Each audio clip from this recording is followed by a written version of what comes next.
The announcement today is, of course, a sign that efforts are continuing, but it's also a sign that efforts are facing more substantial hurdles.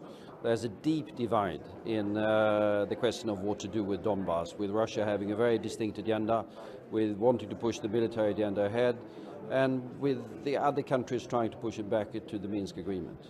It's been said here it may be the last opportunity to resolve this crisis. A warning from the German foreign minister? No, I think it is probably the last political attempt to prevent a major escalation of the conflict and a major deterioration of the situation.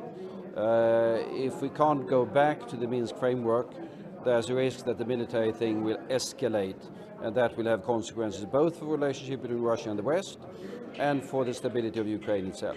Now, you mentioned Minsk. There was the Minsk deal last September, which drew a ceasefire line. When you say there could be a major escalation, some would say there's already been a major escalation. How much worse could it get? There has been a major escalation, no question about that, but it can get substantially worse. There is the possibility from the Russian side to insert further forces, no question about that. They have committed some, but they have much more that they can commit if they want to do it. And there could also be other things happening on the Ukraine side.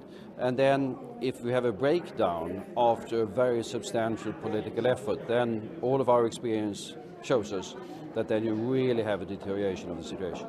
Some observers are saying that never have they seen such deep crises being discussed here in Munich and so little possibility of resolving them, whether it's Ukraine, the situation in Syria and Iraq, Israeli-Palestinian conflict. Would you agree with this bleak assessment? I would agree with that. These meetings have been going on now for 51 years. I haven't been here every one of those years, but for quite some long time. And I don't think there's ever been a meeting where the atmosphere has been as tense and as somber when people are now leaving, really worried about geopolitical situation around the world that is much more complex, much more complicated than we've seen before.